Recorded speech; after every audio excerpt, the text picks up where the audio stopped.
Selamat datang teman-teman, bertemu lagi di channel Cerita Dalam Berita. Kali ini, kita akan membahas tentang 6 fakta yang ada di Waduk Jatiluhur. Waduk Jatiluhur merupakan satu dari sekian waduk yang berpengaruh di Indonesia, khususnya di wilayah Jawa Barat dan sebagian besar DKI Jakarta.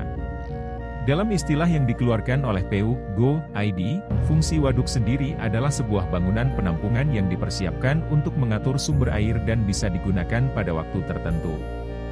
Hal tersebut sesuai dengan fungsi awal dari pendirian Waduk Jatiluhur, yang diinisiasikan oleh pemerintah Indonesia untuk memenuhi tingginya kebutuhan pasokan air yang kian meningkat. Hal ini seiring bertumbuhnya angka kebutuhan pangan, listrik dan industri pasca Perang Dunia Kedua seperti yang dilansir dari Purwakarta.go.id. Berikut 6 fakta mengenai Waduk Jatiluhur. 1. Gagasan awal bendungan Jatiluhur di abad ke-19. Dalam sejarahnya, pembangunan Waduk Jatiluhur sebenarnya sudah tergagas sejak abad ke-19. Tepatnya sekitar tahun 1888 oleh para ahli pengairan dari Hindia Belanda dengan melakukan survei awal topografi, hidrologi dan pengukuran debit Sungai Citarum.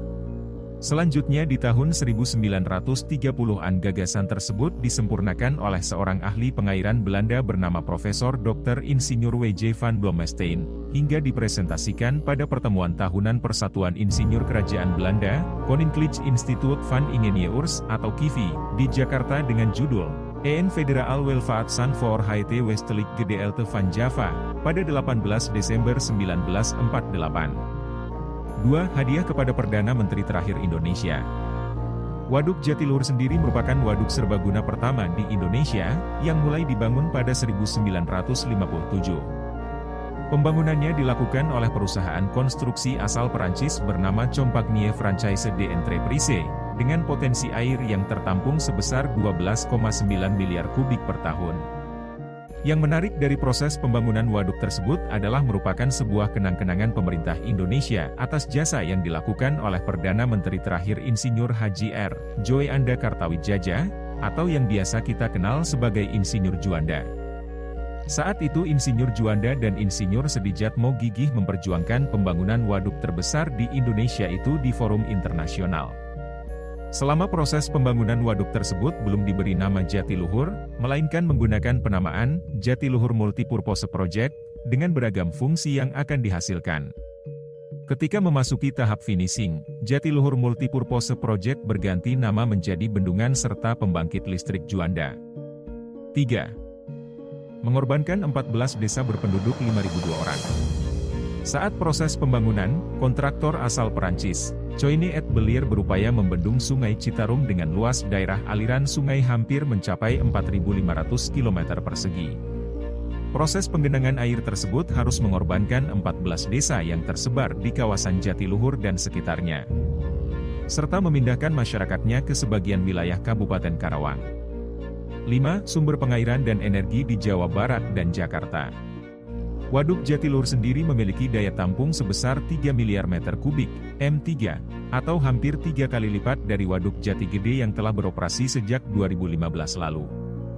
Dengan kapasitas yang begitu melimpah, Jatiluhur bisa membantu mengairi sebanyak 242.000 ha sawah dengan 2 kali masa tanam per tahun.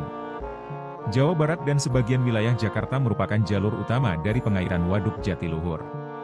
Sasaran utama yaitu sebagai air baku minum, budidaya perikanan dan pengendali banjir di bawah kendali Perumja Satrita II. Selain itu waduk tersebut juga memiliki 6 unit turbin yang difungsikan sebagai pembangkit listrik tenaga air, PLTA, yang mampu dengan kapasitas produksi 187 MW atau rata-rata 1.000 juta kWh setiap tahun.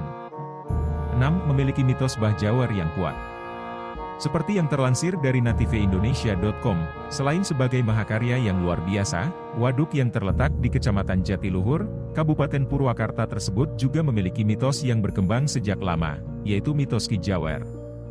Menurut kepercayaan warga setempat, Ki Jawar merupakan seorang bayi yang dihanyutkan di sungai serta diasuh oleh bangsa jin hingga berusia lanjut dan mendiami kawasan tersebut.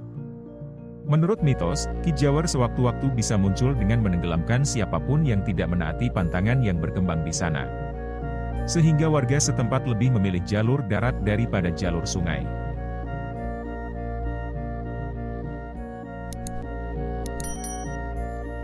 Nah, itulah teman-teman, 6 fakta mengenai Waduk Jatiluhur. Jika ada perbedaan pendapat silahkan di komen di bawah. Terima kasih.